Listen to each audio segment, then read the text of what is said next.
l'espoir d'une récolte meilleure dans la région de Boké. Un appui vient renforcer cet espoir. Une importante quantité d'engrais a été remise à des agriculteurs issus de plusieurs coopératives et groupements agricoles de Boké, Bofa et Fria. Ainsi, ils amélioreront leur rendement et renforceront la sécurité alimentaire dans la région. Younous Atawel Kamara pour plus de détails. L'expérimentation de la variété du riz Tongil par le Programme alimentaire mondial commence à soulager les paysans du monde rural de la région de Boké. Grâce à l'encadrement technique des conseils agricoles de la région, les producteurs parviennent à faire 2 à 3 récoltes par an. C'est dans ce cadre qu'une ONG coréenne vole au secours de ses acteurs du développement rural en leur offrant cette quantité d'engrais. Aujourd'hui, nous avons créé cet événement, c'est pour distribuer des intrants à ces agriculteurs. La Guinée pourra atteindre son autosuffisance alimentaire en saisissant cette opportunité. C'est un accompagnement du COPIA qui est une ONG sud-coréenne qui nous a produit la semence de riz Tongil, qui est une semence de qualité, qui a une croissance très abondante. Donc c'est à travers cet accompagnement qu'ils octroient aussi cette quantité d'engrais pour valoriser 100 hectares. À travers ce don, ces acteurs de développement rural issus des groupements et coopératives des préfectures de Boké, Bofa et Fria s'engagent à bien gérer ces engrais afin d'augmenter leur productivité. Nous sommes contents de ce don d'engrais qui vient renforcer notre capacité de production. Avec cet appui, nous pouvons faire 2 récoltes par an dans les 100 hectares déjà aménagés. L'occasion est mise à profit par les responsables de la direction préfectorale de l'agriculture de Boké d'inviter les autres partenaires d'en faire autant en vue de bien contribuer à l'autosuffisance alimentaire dans la communauté. À Conakry, les ressortissants de la sous-préfecture de Sangaraya, localité de Messi, ont animé une conférence de presse. Il s'agit de mettre en lumière les efforts communautaires grâce à l'implication active des fils ressortissants et des résidents. Plusieurs infrastructures sociales de base ont vu jour dans la localité. Nabila Moussa Kamara, reportage. C'est une conférence de presse pour parler des réalisations majeures faites dans la localité de Massi, mais aussi des perspectives pour le développement de cette localité. Après la réalisation de plusieurs infrastructures qui abritent désormais le commissariat de police, la gendarmerie et le bureau du cantonnement forestier, ici les hommes de médias sont édifiés sur la motivation de la diaspora pour le développement durable en Guinée. Aujourd'hui, c'est pour motiver les Guinéens, surtout les bailleurs de fonds et surtout les patrons qu'on a en Guinée ici, et surtout encore les diasporas. Chacun de nous a un rôle à jouer, parce que c'est nous tous qui donnons la main. Ce que nous, les diasporas, on a vu, c'est ça qu'on doit amener en Guinée. Depuis plusieurs années, la diaspora guinéenne ne cesse de s'impliquer dans la transformation des collectivités locales du pays. À ce jour, plusieurs infrastructures sociales de base sont réalisées à la satisfaction des ressortissants de Massi. En tant que ressortissant, voir qu'un de tes compatriotes vient faire des travaux comme ça, que ce soit au niveau national, et au niveau préfectoral, au niveau sous-préfectoral, même jusque dans les secteurs, c'est vraiment émotif pour moi et un sentiment de fierté. Je suis très content de ce qu'il a fait.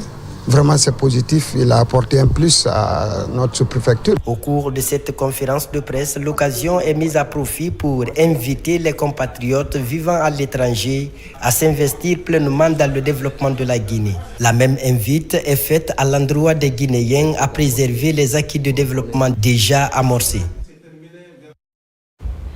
Et puis, quand la saison des pluies s'installe, certaines routes se transforment en véritables obstacles. Si des progrès notables ont été enregistrés sur le réseau routier national depuis le 5 septembre 2021, plusieurs zones de production restent toutefois difficiles d'accès.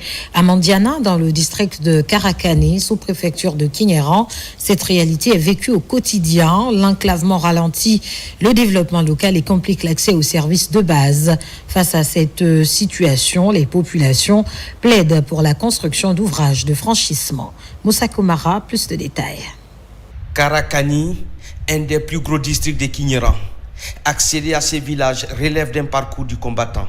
Ces pistes qui relient au centre urbain n'ont jamais connu de bruit de machines. En saison de pluie, ces poussières roses se transforment en bourbiers. Trop de bas-fonds et les ouvrages de franchissement sont quasi inexistants. Les travaux de la digue qui relie le village à Mangiana est arrêté. Pour cause, le conflit entre deux sociétés minières. Ce que nous voulons, c'est la continuité de la route là, pour nous sortir de cet enclavement. Dès que la pluie tombe, nous sommes coupés au reste du monde. On ne gagne plus de voitures pour les centres-villes. Si vous voyez que nous sommes isolés, c'est la route là. Nous voulons que les plus hautes autorités nous écoutent et nous viennent en aide. Essentiellement agricole, le district de Karakani peine aussi à écouler ses productions vers les marchés environnants. Face à ces défis quotidiens, la population mise sur la solidarité. Travaux communautaires, initiatives locales, contributions volontaires. Chacun apporte sa part. L'année dernière, par exemple, 5 ouvrages de franchissement ont été construits. Des forages aussi sont en cours de réalisation pour accéder à l'eau potable. Pour le moment, il n'y a pas de réalisation du gouvernement, mais tous ceux qui sont là les appartiennent. Nous voulons vraiment qu'ils nous appuient. Ce que nous sommes en train de faire, le gouvernement peut faire plus que ça. Nous serons contents de voir notre développement. À Karakani, le désenclavement reste un défi majeur. Les populations espèrent aujourd'hui des solutions durables pour améliorer leur mobilité sans anicroche. Pour finir, au lendemain d'une élection présidentielle marquée par le calme et la sérénité, une cérémonie religieuse s'est tenue cette semaine dans la commune de Sanoya, précisément à la mosquée centrale. Une occasion pour les fidèles de prier pour la paix et la stabilité en Guinée. Marwan Kamara. Située en plein centre du rond-point de kilomètre 36, la mosquée centrale de Sanoya accueille les fidèles musulmans. Il s'agit d'une cérémonie consacrée à l'action de grâce envers le tout-puissant Allah pour le bon déroulement du scrutin présidentiel qui s'est achevé sans violence ni trouble majeur. L'initiative est pilotée par la Ligue communale des affaires religieuses de Sanoya. Nous nous réunissons dans un esprit de recueillement, de foi et d'unité pour élever nos voix et nos cœurs à travers la lecture du Saint-Coran afin d'implorer la paix, la sagesse et l'harmonie pour notre chère nation, la Guinée. À travers cette lecture sacrée, nous demandons au Très-Haut de guider nos pas, d'éclairer nos dirigeants, d'apaiser les cœurs et de renforcer l'amour entre tous les fils et filles de notre pays. Nous avons lancé ces prières dans toutes les mosquées de la commune urbaine de Sanoya avant la campagne présidentielle. La religion doit accompagner la nation par la prière, la sensibilisation et l'appel constant à l'unité. Nous remercions Dieu pour la paix qu'il a accordée à notre pays. Nous prions pour que les nouvelles autorités réussissent dans leur mission pour le bonheur des Guinéens. À travers cette journée de lecture du Saint-Coran, des prières et prédictions ont été aussi formulées à l'endroit du nouveau président de la République et de son gouvernement afin qu'ils puissent accomplir leur mission dans la crainte de Dieu et au bénéfice de toute la nation. Nous avons voté pour notre président. Nous l'avons installé.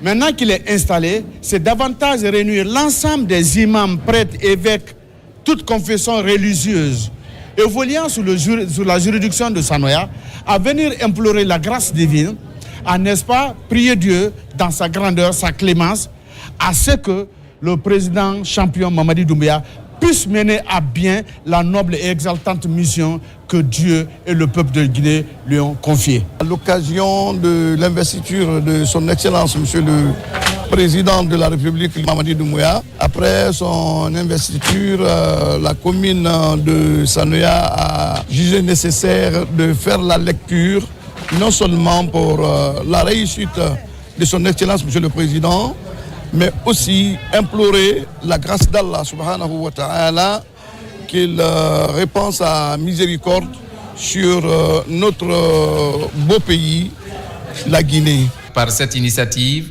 la Ligue communale des affaires religieuses de Sanoya entend rappeler le rôle fondamental de la foi dans la promotion de la paix, de la cohésion sociale et de la stabilité institutionnelle. C'est tout pour ce bulletin d'information. Tout le plaisir a été pour moi de vous l'avoir présenté. À très vite sur les antennes de la télévision nationale. Au revoir.